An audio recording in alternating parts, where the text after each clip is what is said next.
Hello, hello, and welcome to episode 140 of the Making a Marketer podcast. I'm Megan Powers with Powers of Marketing. This show is made possible by Powers of Marketing. We focus on strategic content creation, which these days includes podcast and event production, hosting, and emceeing.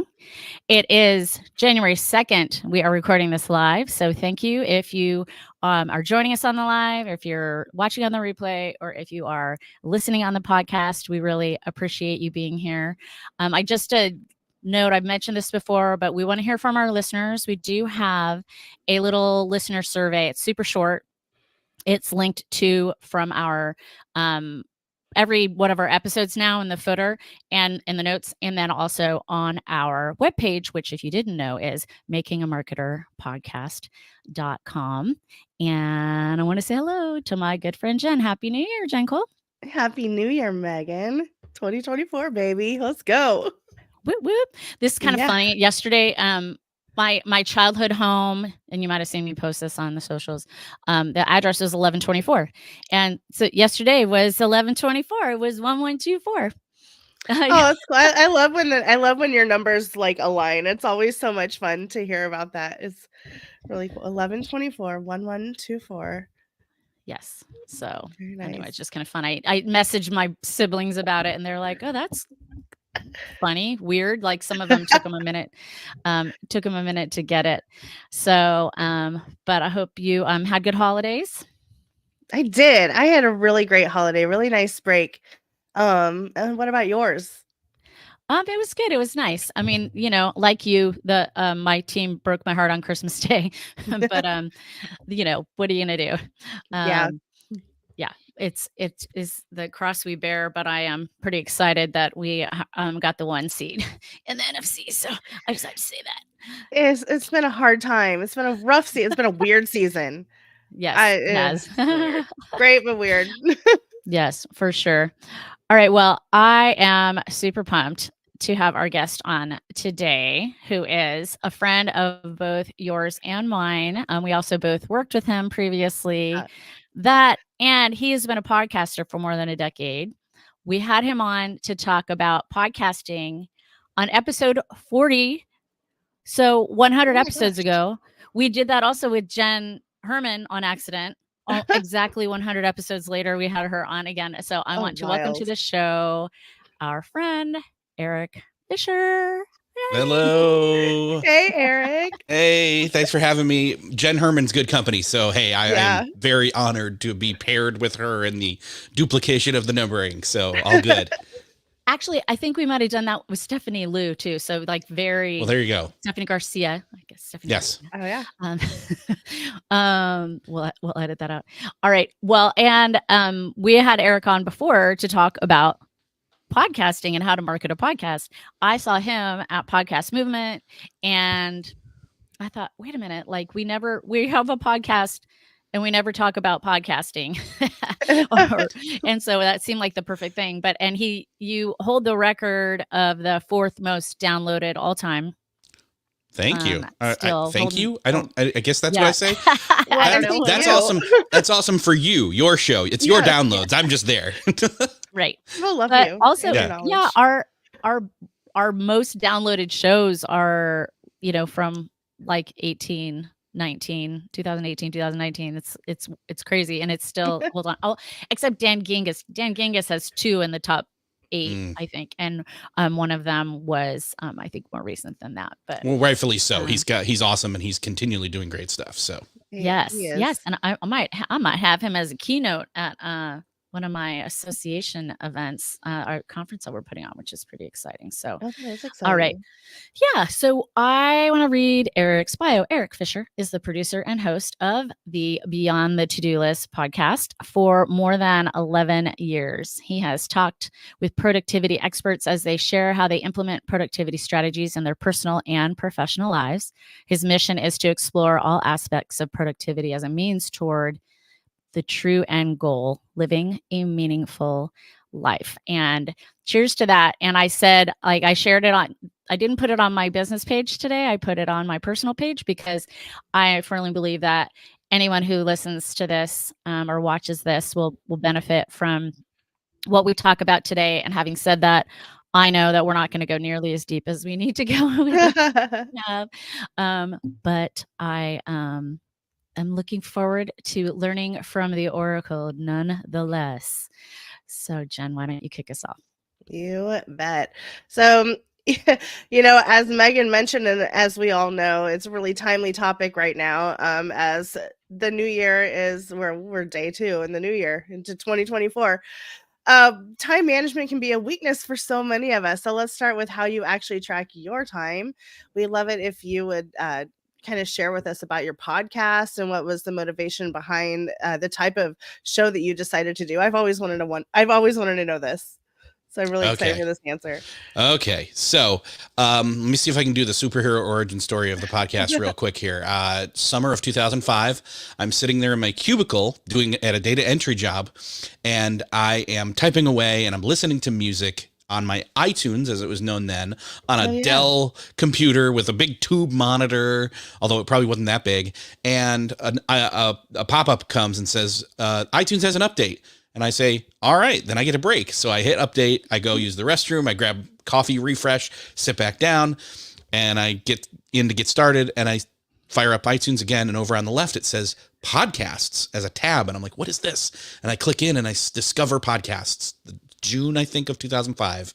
Wow. June, July. It's a J word in the summer of 2005.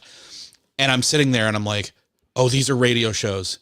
And I can pause them and start them over again. And meaning now I don't need to just sit here and listen to music, which I love listening to music while I work, trust me. But now I can be entertained or educated, etc. Immediately I was like, I'm going to do one of these.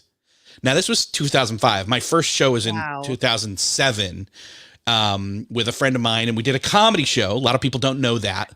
And I was still kind of figuring out what I wanted to do and everything, but we had a great comedy show that year, and we rebooted it again later in the year, or later in that decade. But all throughout that time, and actually coinciding that summer of 2005, I got diagnosed really late. I don't know what age I was at that time, but you can take a guess. Late 20s, early 30s. I don't know. I'm not going to think about that. With ADHD. Oh, yeah. And that was what kind of cued me in. I'd already read Getting Things Done. I was already kind of tracking down how to make the most of your time, how to, squeeze all the juice out of the fruit and get the most out of everything. And bordering on, and this was the early days, like I was like trying to not go car salesman or hustle culture my approach to it and in my learning. It was like, no, hold on. There's such a thing as having a life too. So even early on, it was about having a balance. Work-life balance, I don't think was even a phrase yet, yet at that time. That was more of a 2010, 11, 12-ish thing that kind of it formed then. And that's when it happened. I started co-hosting on other shows long term. And then when one of them was phasing out in the early 2012, I think it was. Yes, 2012. I said, okay, I need to do a solo show. What am I going to do it on? And I thought, well, I want to talk to people and find out how they do the great work that they do. How are they creative? How do they manage their time? How do they start their day?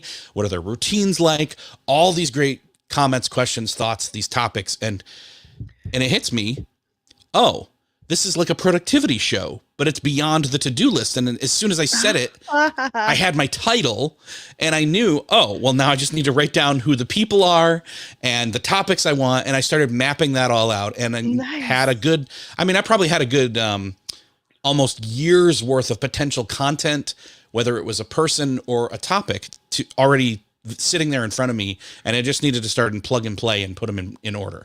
So that's the origin story.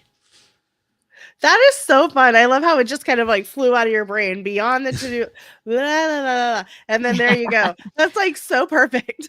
It almost came out like Buzz Lightyear, to infinity and beyond. It's like beyond the to-do list. So yeah, every time I was writing a social media caption about this show today, and I put something about and beyond, and I was like, and beyond in my head. Right.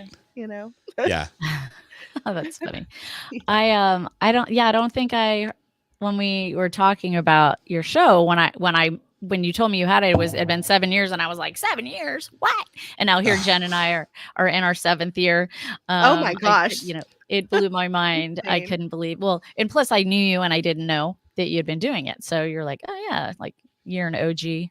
Kind of. Yeah, a lot of people say that. I don't see. That's the thing is like time passes. It's this thing I've done for now. It's been 11 years, and it's like, oh my gosh, like it's that whole like the kid turns 1 and then they finish their first year, so it's that kind of thing. Like it was 11 years back in August, as we're recording this in January. So now it's almost like 11 and a half, coming on 12 this year.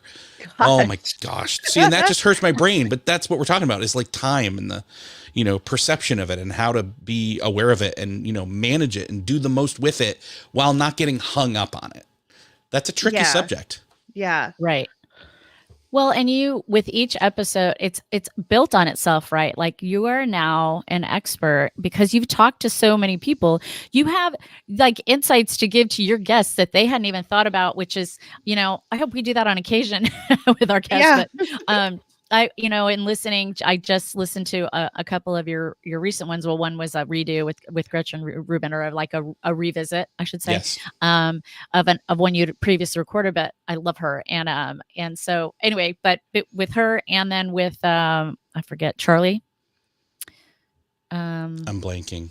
Anyway, Charlie. Why am I blanking on his name? Oh my gosh. That's okay. On the spot. But it was about team habits. Yes. And as I've got a new job and working with a new team, I thought this is great. It was great. But you give insight to your guests, and you kind of uncover like things that they make them think about things in a different way too, which I think is super that's really, really cool. Charlie Gilkey. Yes. I had to look it up. Yeah. No, I appreciate it. Yours is a weekly. Ours is we do 2 a month, and so for us, it's pretty easy to keep track, even at 140 episodes of who we've had on. And Jen also asked, I think, of how do you track your time? Like, do you track your time? So yes is the overall question. Okay. And at the same time, it's like, oh my gosh, some of the things that I hate to do is track my time because you think something's going to take a certain amount of time, and you say, okay, I'm going to estimate this much. I'm going to do the best practice. I'm going to put it on my calendar. I'm going to say that's an hour dedicated to this, and it's an appointment with myself. So I'll keep it. You think, and you do often, like you do, but in fact, if you didn't estimate the right amount of time, now it's like, oh crap, I have a meeting coming up. I've got to come back to this. I've got to find more time, etc. So it's a little sticky. It's one of those things where, this whole thing for me, especially just coming off the holidays, it's weird because it's not only one of the busiest times of year to close out the year well and kick off the new year well. Like there's all this pressure to do that right, to close out the year and open up the year, let alone have all this reflection time of looking back and also this goal setting time of looking forward. And I'm just like, screw all that. Like, and self-care. Don't forget about self-care. Don't forget self-care. And that's why spending time with your family. Yeah. Well, and that too. And it's just like, okay, we got all this extra stuff thrown into a time when we want to be doing less instead of more. I really like the approach that my friend Mike Vardy, who does the Productive Conversation podcast, another productivity podcast. He starts his new year September 1st. Huh. I love that. Now, I know you asked me about time tracking. Here's the thing. Like, it can be tricky because it's like, okay, you make the bet, you use the best intentions, you make your plan for the day, week, month, year, etc. Quarter. I'm going to throw that in there too. Cause quarterly goals and all that. Yeah. Don't get me started. And you can make those, but you're making your best guess. You're making your blueprint, and as a blueprint is a plan, plans don't always go according to plan, or actions don't always go according to plan. And time is an illusion sometimes. Like, you can spend an hour doing something and get nowhere, or you can spend an hour doing something and get way further than you ever thought you were going to do. So I feel like I'm being a little wishy-washy here, and I am, but it's because the thing that I've found is most useful is to make as best of a plan as you can, and then track what you've done with the time as you get throughout the day and close the day out and mark it and put it where it needs to go and all that for the sake of whoever else needs to know, including yourself. Yeah. Right. But that's about the best you can do. And unfortunately, that is not enough for some people, but more than enough for others who are like, oh my gosh, I feel like I'm dotting the I's and crossing the T's with every single second of my life. So yeah, I mean, we need to show ourselves some grace. To your point, like I have said that to myself. I'm supposed to be done with this by now today, but I'm making, or I'm not supposed to be on my computer still, but I'm making so much progress. And like, for me, I get I'm better later in the day and in the evening. And so like, if I'm on a roll, I'm just going to work through dinner time, then whenever that is for people. But, like, because I want to finish what I've started, or, use that momentum to my advantage. Well, you're bringing up another very important factor, which is, when are you at your best? Not just at your best in general, but at your best for certain types of tasks. When are you best for admin? When are you best for creative stuff? When are you best for, when do you need a break? Because we all do, and we're not taking enough of them. And even if it's just 10, 15 minutes that clears out the cobwebs, like, go sit. And thing there is, you want to do the opposite of what you were doing. If you were on a screen, get off a screen. If you were solo, go be social. If you were social, go be solo. If you were inside, go outside. If you were sitting, stand. If you were standing, go sit. If you were, I don't. You see what I'm saying? You flip all the switches the opposite direction to reset yourself. I like that. I've never thought about that. I think I used to think that way, and then I forgot about it. This is very.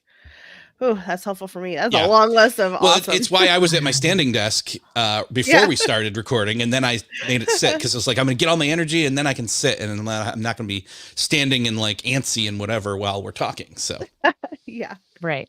Yeah, that's the downside to me standing when I'm on camera, is that I shift my feet back and forth, and then you don't want to like make people have vertigo or get seasick or whatever. It's hard enough when, like, I just hit my desk and everything moved. It's so funny. Okay, so the irony is, for me with this show, is that I procrastinated. We talked a little bit about this pre-show. I procrastinated writing our questions for the show because I ended up down an email and YouTube rabbit holes. And I think, like, I did kind of discover that I think part of it was just me just not wanting to start working again, like me wanting to still be on vacation since it was still a holiday, and I didn't do the prep before. But anyway, so my first question for you is, do you have any tips for preventing, not procrastination, because that's just, that's a whole thing in and of itself, but like prevent, like, a way to help us focus at a task at hand? Like, do you have any tips for our listeners to help us stay focused? And beyond the turn your phone off or whatever, because then I have this laptop and I have that laptop and I've got all these screens already, all these sites already up, and it's just so easy to do that. What do you think? Yeah. Oh boy, this has been a topic that I have revisited many, many times, because I personally need to shake it up sometimes too. Like, I get so good at figuring out how to do it that then I also get so good at figuring out how to get around my own rules. It's like still figuring out how to sneak out of the house, that when I'm grounded, when my parents are like, no, you're grounded. I'm like, okay, cool. Well, I'm going to sneak out the back way and they won't know. Anyway, they know. They don't do that. They know now. I'm an adult. Don't do that. Yeah, don't do that. Trust me, not worth it. I'm not talking to your parents. I'm talking to other kids who might be listening. Trust me, my nieces might be listening, might be watching. If they are, hi. Yeah. Don't trust do that. me, never was worth it. It was always not good. So focus. What we're paying attention to, how we're going to, we all have the good intentions of, I'm going to focus. I'm going to sit. I have this thing that I've got to hammer out and I'm going to work all day on it. No, you're not. You can do stretches. You can do, and I don't mean literal stretches, although that might help. Stretches of time, blocks of time. You can set yourself up to do those in kind of a Pomodoro technique, because I think one of the things is that we forget that oh gosh, this is a lesson for my daughter and her studying for her finals for college, by the way. It's like, you can't sit there for 3 hours straight and study and retain stuff. You have to sit there and go over the flashcards for about 5-10 minutes and then get up, move around. I mean, it hits refresh. It's your attention has diminishing returns. It's like the bar graph, or not the bar graph, the line graphs, where we always want it to go to the right and up. Well, as you're sitting there, it's going to the right, but it's going down. And until you reset the system, you're not retaining things. You start to see a dip. And so what I told her was, and this is essentially what I was teaching her, was the Pomodoro technique. And this is only one aspect of focus, by the way. Pomodoro technique is Pomodoro means tomato in Italian. And the guy that created this used a little kitchen timer that was shaped like a tomato. So that's why this is the origin story. He would set it for like 20 minutes. He would set it down and he would work on something. It would go off. He would get up and take a 5-minute break, come back, turn it to 20 again, and keep doing more work on that same thing. And he would do this for an hour, 20, 20, 20, although you've got your 5-minute breaks in there. So I think he was doing 15. So it's 15 and 5, 15 and 5, 15 and 5, and you got an hour. And so instead of, and I've seen this diagrammed in an old book my dad got me back in high school, where there's a will, there's an A. That might be dating me way too old, but it showed the difference that like your attention span would only dip a little bit for that 15, and then a little bit for the 15, and a little bit for the 15. So your attention was not like your reserve wasn't like dropping so low, but for the hour it would go all the way down and curve back up.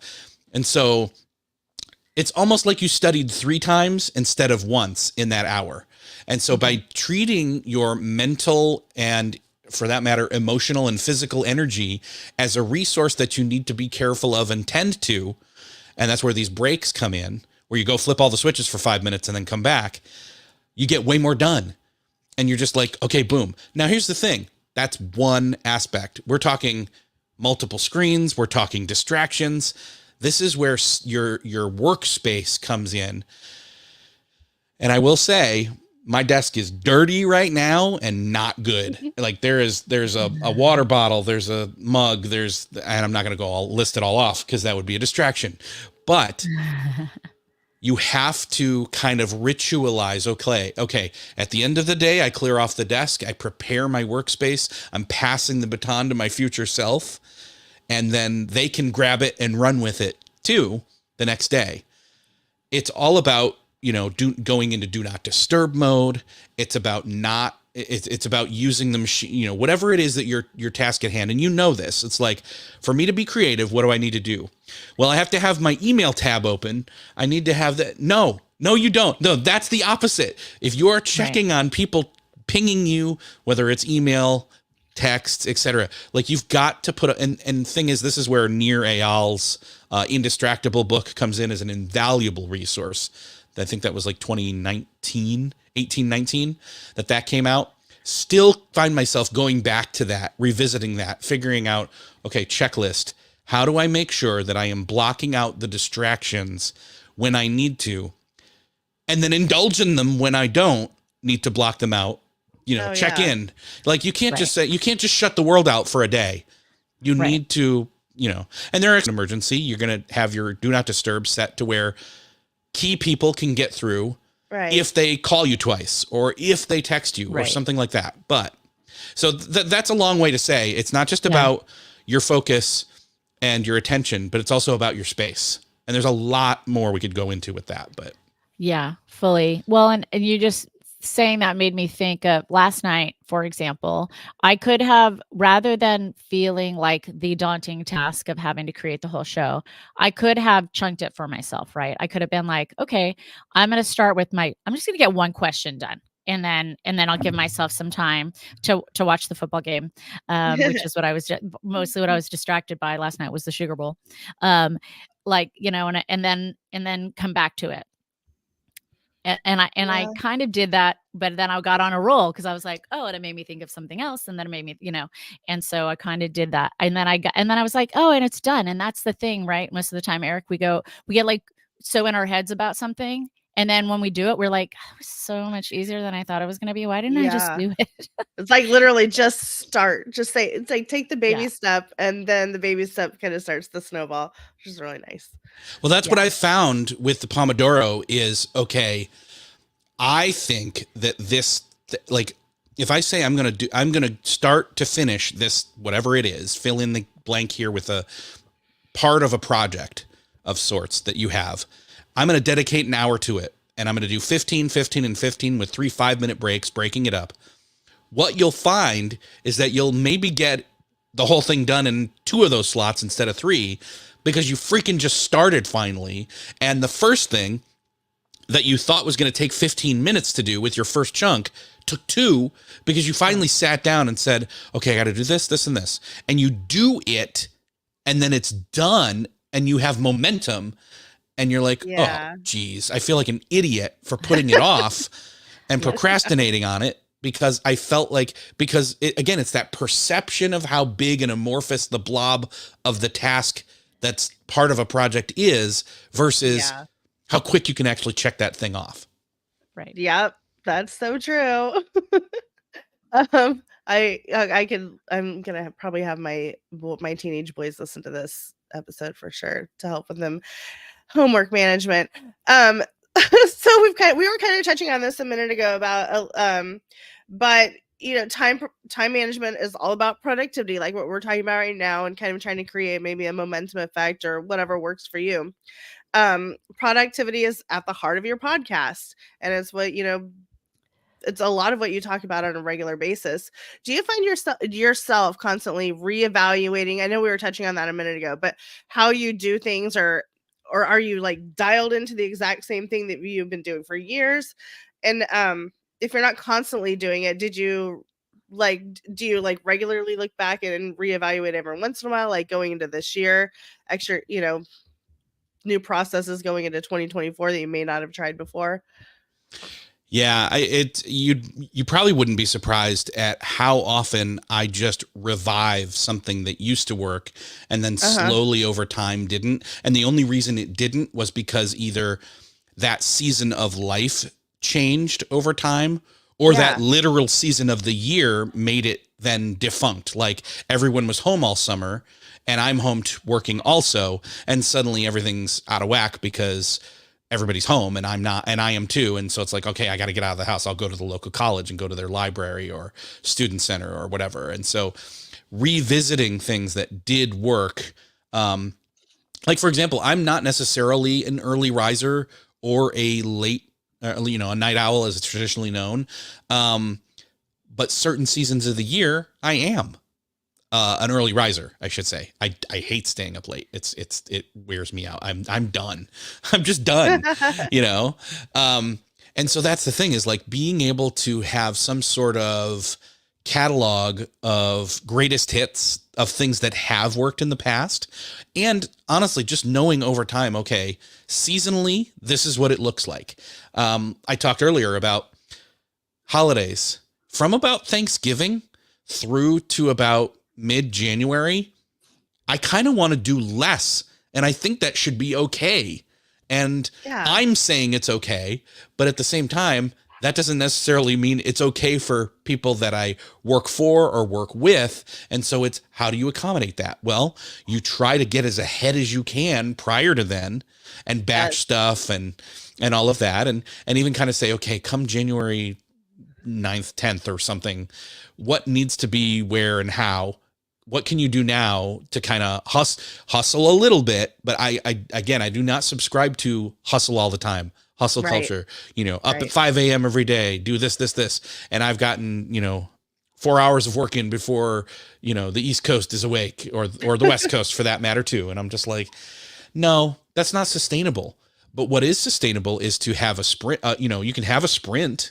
You can have a month-long sprint where it's like, I'm up 1 to 2 hours early every day, and I take a quick 20-minute nap late in the afternoon or something, whatever's best for you. You have to, this stuff's not a silver bullet. It's not one size fits all. It's what's your portfolio of productivity tools, rhythms, routines, that work for you and your scenario, because your scenario and your strengths, weaknesses are different from mine and your family or family, friends, whatever. Your, living situation is different from mine and from everybody else. So all I can do, and this is why it's great that I can just keep going and going and going with my show, because I can just bring on new people or repeat people to revisit or bring up new things. I mean, remote work was not necessarily a thing that we talked about a lot in the early days of the show, even though I was already doing it way back in 2013, 14 or something like that. But then come 2020, everybody's talking about it. And I'm like, I don't really want to talk about this right now, but I did, because everybody kind of needed it then. So I obliged. So yeah, so it's really about finding what works the best for you. And so for me right now, as I've been thinking and, I did do some of that looking back and looking forward this past few weeks or so as we record this on January 2nd. I think for me, what I've found is, as you saw, I was at a standing desk before this recording, and I also got a treadmill for it. So now I have a way to move. And that's one of the things for me that I've found is like, the more I sit still, the less energy I have. And then it just goes downhill all day. So if I can alternate between not just sitting, but standing, and then also moving, and then ramp back down and then back up and then back down, have like 3 to 4 cycles of that kind of throughout the day. And that's what I found is working for me. I'm what's the word? Experimenting with that now for me to find out what's the best. Cause most people, they're like, all right, I'm going to get a standing desk. Then they think they have to stand at that desk all day. No, right. you that's not how this works. You don't just stand there all day. Otherwise you're going to feel dead and you're going to break things. So. Well, and that's why an X-stand is a great alternative to a standing desk. Not to throw in a commercial on Jen's company, but I know, Erik, you introduced her to the X-stand. For those who don't know, it's 2 pieces of bamboo that come apart and fit together, and you can have it stand on your desk and put your computer on the top of it. So I don't have it sitting here. I have 2 X-stands. One is in my car at all times for when I go places, and the other is for use elsewhere in the house, and it's just not sitting here right now. I think it's actually packed in my stuff from our trip for the holiday. So mine is being used currently. It is multitasking all the time. Yeah. Jen will post a picture of it in her Instagram story. Oh, you'll see. Yeah, I've been making it real. I literally just did the whole pan. You guys didn't see that because I'm sneaky. On that, I should have mentioned that up front, that we have an Instagram account now, and I did. It's showing on the screen here, but if you're listening, we created an Instagram account, and then I finally I figured out how to create a Threads account. It's different now than it was at the beginning. In the beginning, you just went right from your Instagram account and bada bing, but when it works differently now. You have to go on to threads.net, and that's a whole thing. So anyway, so we now have Instagram and Threads. We still have our Twitter account. I will still kind of be over there, but Jen is no longer a Twitterer, and so now we are we're on the gram, y'all. I also want to apologize for something went weird with the Facebook connection. So it says I'm live on Facebook, but my niece texted me that that there's a problem with it. So it's not. I don't know if it was how I posted it from StreamYard onto Facebook, and it wasn't showing on my page, but then it was showing in my events. And so then I reshared it to my feed, and I don't know, so maybe that got disconnected anyway. So apologize to anyone who tried to get us on Facebook, but I really did this time try to promote the YouTube and the LinkedIn. And so, okay, moving on. We have a few more questions. So this is funny. Erik, I don't know if you remember this, but you once told me that you would never need 40 hours to get a job done, meaning like 40-hour work weeks don't need to be 40 hours. So for me, what's most interesting about that is that I had jobs early in my career where I would just be given more work if I got the work done.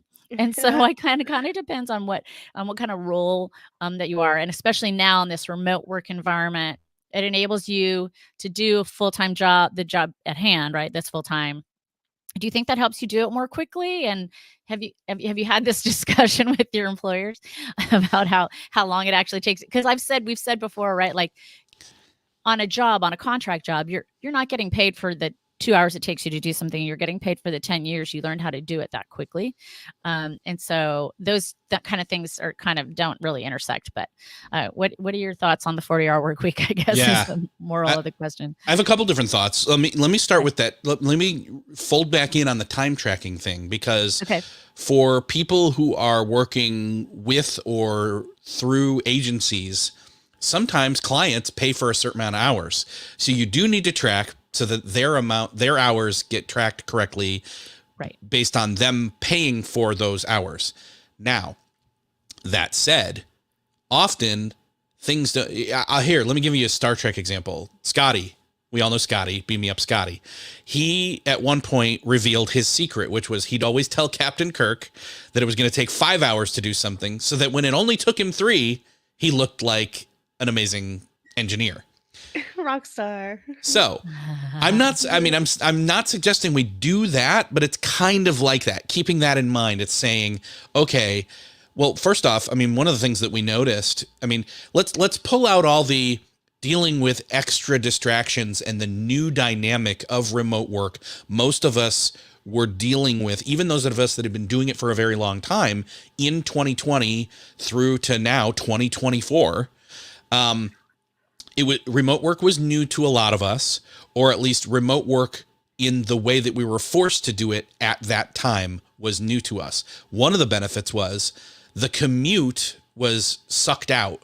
And so it was like, I mean, even when I had a commute, which was not that far away, but I would walk to work across the college campus that I worked on at the time, it was about 15, 20 minutes one way.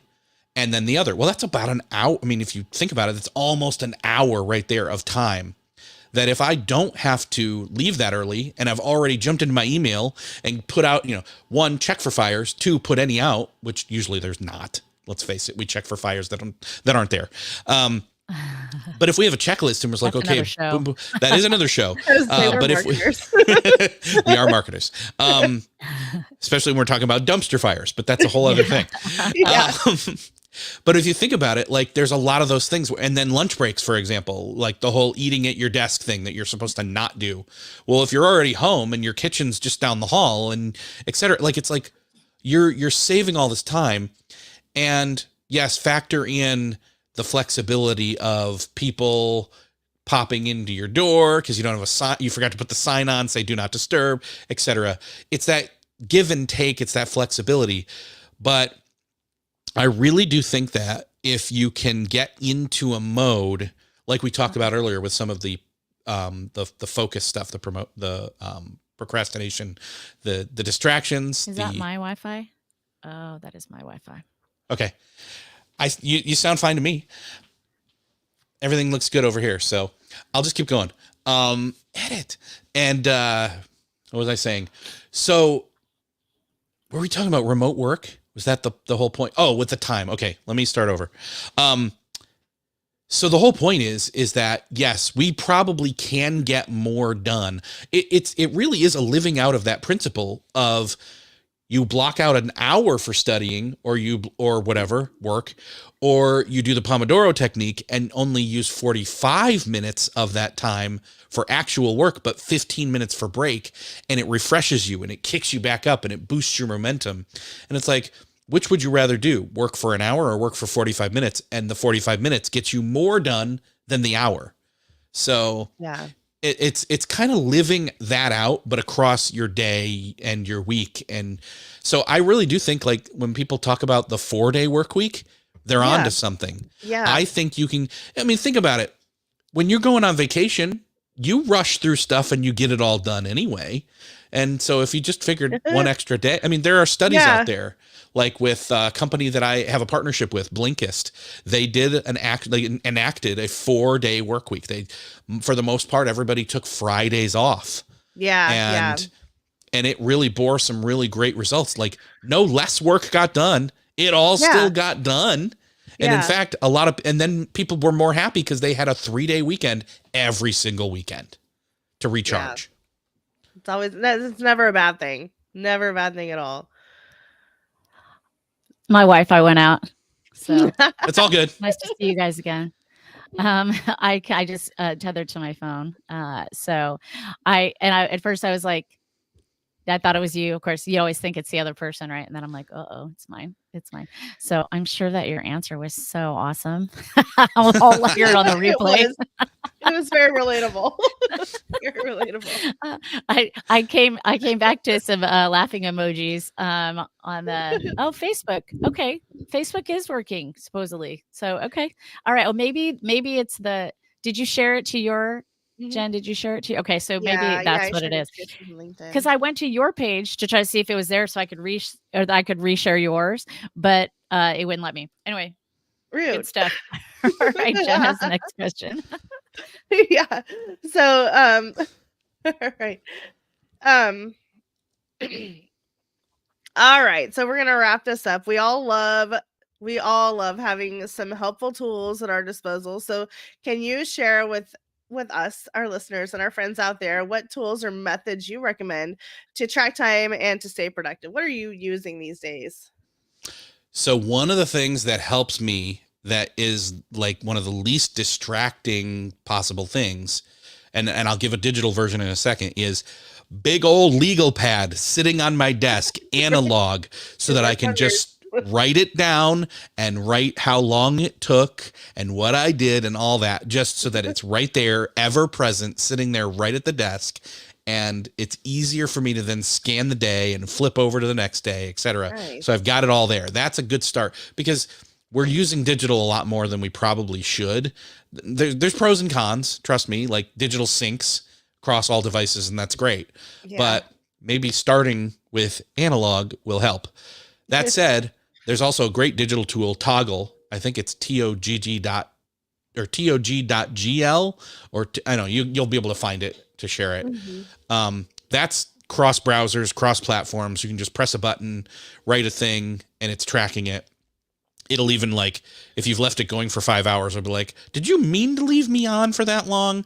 How much did you really do? Like, it'll send you an email and be like, I don't think you worked. I don't think you did it for 3 hours. I think you meant, how long, when did you stop? And so it's kind of smart in that way. I think they're probably going to add some AI stuff. Everybody is. Oh, I was about to say.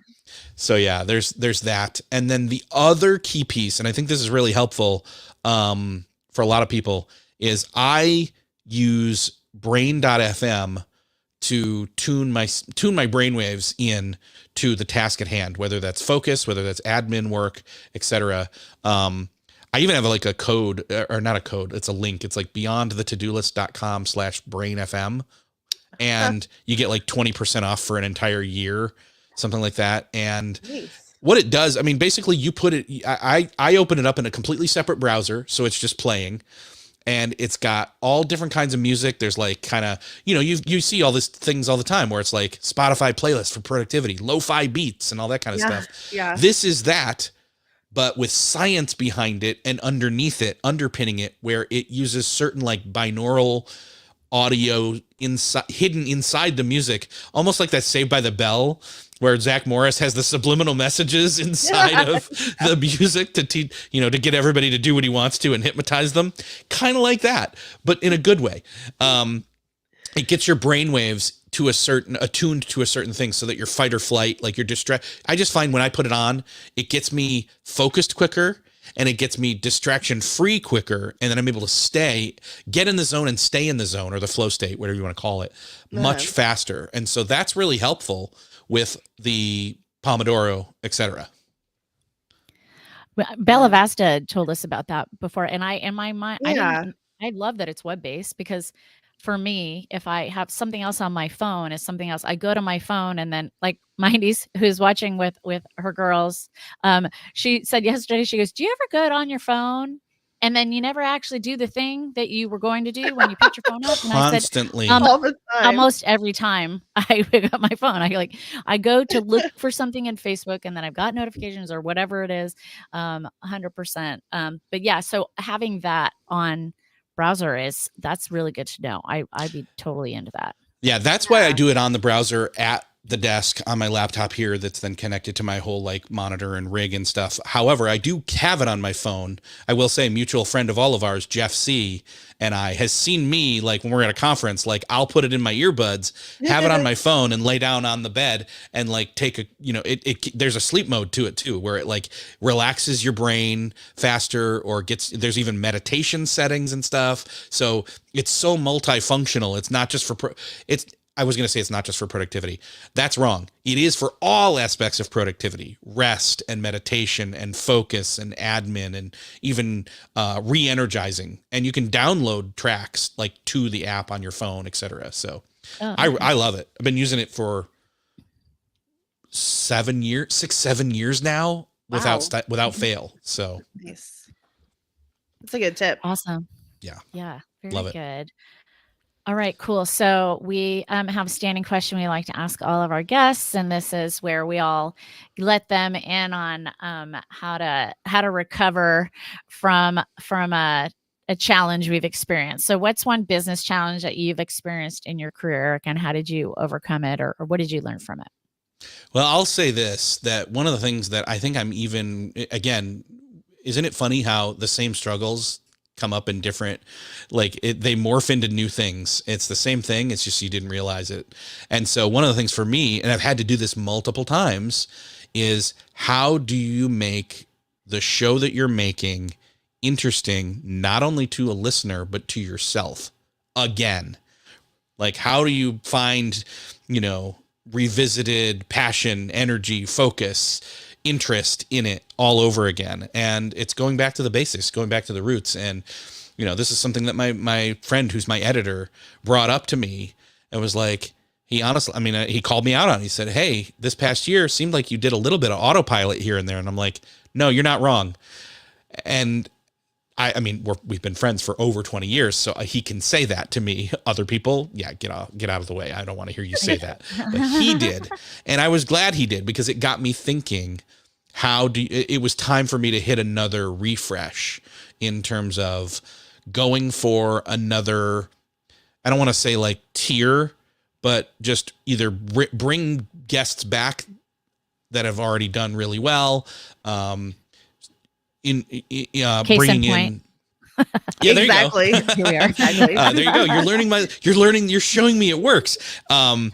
Bringing in mailbag questions from the audience, telling them where to go to leave that, and doing a mailbag episode coming up, which had only done like once ever before, I think, which is just lazy. Like, come on, that's free content right there. People, and it brings connection with your audience. And then just also strategic partnerships in terms of seeking that out in terms of connecting with other podcasters. Hence, I think you saw my note. I was like, "Hey, I've done a show for this long, but I want to be a guest on more shows this coming year." And you were both, "Hey, you've been on our show before. Come back on." I'm like, no brainer. Duh. Yeah. So it's that kind of reestablishing, rerouting. It's pulling back into the playbook of what's worked in the past for growth. And did you mark those down? Did you identify those? Can you go back to those? Will they work again? And so those are kind of the things I'm pulling back out again to relearn, I guess.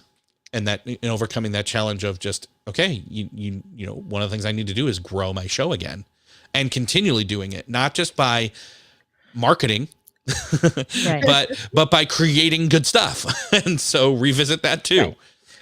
Right. Oh, I love that. Yeah. Well, and I think maybe if you re-listen to your last episode, we'll link to it in the show notes when this gets published, and see what wisdom you gave to us. I know that we should also rewatch it, because we are guilty of not doing as great a job at marketing our own show.